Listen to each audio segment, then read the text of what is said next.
Hi there, little chicken nuggets. It's me, Carl. Welcome to Grow TV. Hello. Welcome to Grow TV. Hosted by Carl.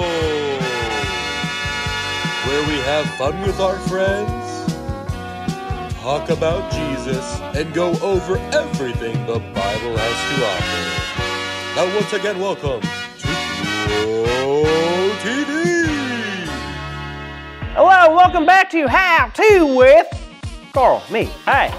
It was a beautiful day here in my workshop, and I cannot tell you how excited I am to get started on this project today. If you don't remember from last week, I talked about how we're just going to go through a process of me making different videos for the whole series of the how-to, my videos.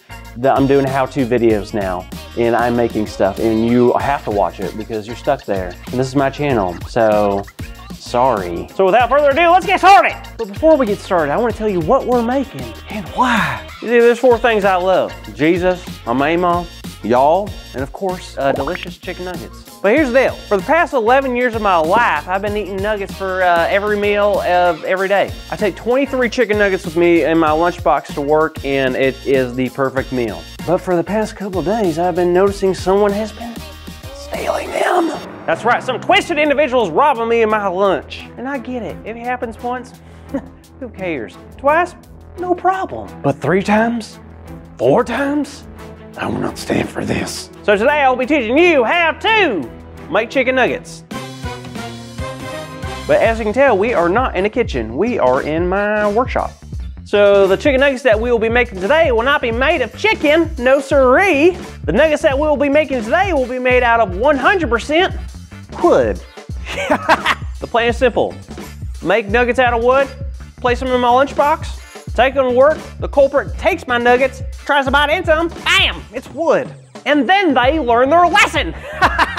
Such a good plan. So step number 1 on how to create a wooden nugget. Grab a piece of wood.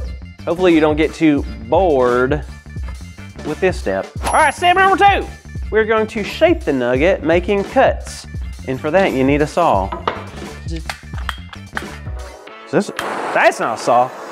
What is this? No, don't do that. Saw, yes. That kind of looks like a knife, but I'll use it. Now make sure you don't ever use a saw or anything sharp without your parents watching over you, so you don't cut something and hurt yourself. I am a professional, obviously. Step number 3, after you have cut your chicken nuggets, you sand them.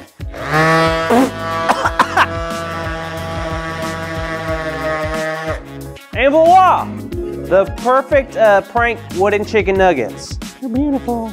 Wait, it's lunchtime. Well, what's to eat? Hey, look, chicken nugget. Oh, man, I can't believe I fell for that. Fell for what? Oh, hey there, Jada. It's kind of a long story. Oh, I love stories. I'd love to hear it. So here's the thing, Jada. You know that I love chicken nuggets and I bring them into work every single day. And for the past, I don't know, 11 years, that's all I've been loving to enjoy eating is chicken nuggets. And guess what? Here's the thing. This guy or girl, I don't know who it is, Comes in, takes my lunchbox out of work, and eats all my chicken nuggets. So what do? I take a piece of wood, I cut it up, like with this thing. I think it's a saw, maybe a knife, very sharp. Don't play with it, Jada, if you don't know how to use a saw. Anyways, I do that, I sand them down, and now I got a wooden chicken nugget. and that's why I have these wooden chicken nuggets in my hand. Wow, that is quite the story, and you did great with making them. Hey, thanks. I'm pretty proud of them. Now, Carl, I have a question. Hit me. Do you have any enemies? Enemies? Like people I don't get along with? Yeah. Do raccoons count? I don't think so. No? Oh, darn. I don't know. Maybe just one. The person that's eating my lunch at work, I would say they are now my enemy. Okay, because I was reading earlier and I had to ask myself that question. So, do you have enemies? Well, I think I do, you know? I would guess everyone has at least one person they have a hard time being friends with. I have people like that in my life too, but I couldn't help but feel it was wrong to stay angry at someone or even call them my enemy. So when I read the rest of Matthew chapter 5 today, it really changed my mind on the whole thing. Oh, really? What did it say? Well, you know how in superhero movies or shows there's always a good guy and a bad guy, and the good guy is always supposed to beat the bad guy, then the bad guy goes away and everyone lives happily ever after?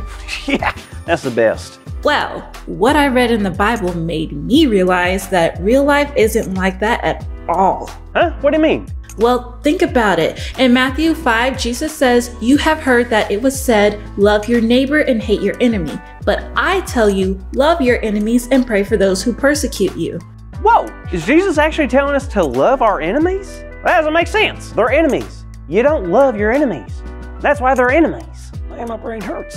I know, I was confused at first too, but that's when I realized that's what Jesus did. What do you mean? I mean, if you read the Bible, it's very obvious that a lot of people tried to make Jesus their enemy. They didn't like the way he talked or what he did, but no matter how many people despised him or made fun of him, he always did one thing. He loved them. No matter what they looked like, where they came from, and even when they plotted against him, Jesus loved them every time. Huh, I guess I never thought about it like that. Because it makes sense to hate my enemies, you know? But it makes more sense to listen to God and not just our failings. And I guess God doesn't only love me. God loves my enemies too. You're exactly right, Carl. So I hope that helps you with the whole stolen chicken nugget situation. It does, thank you. Because before I was really hoping to get back at this person, you know? But now I know if I ever have those feelings of anger or hate, I can just take a deep breath, pray, and follow Jesus' example. You got it. Man, all this talk is making me hungry. Hey, chicken nuggets. Carl, wait. Why do I keep doing this? Hey there, everyone. I hope you had a fun time seeing Carl do what Carl does best, and that is get us ready for our big idea, which is Jesus taught us how to love our enemies. So let's say it out loud on the count of 3. 1, 2, 3. Jesus taught us how to love our enemies. Wonderful job! Now we still have plenty of how-to moments left, so make sure to tune in next time for the newest episode of Grow TV. See you then! Thank you for watching and tune in next week for a new episode of Grow TV.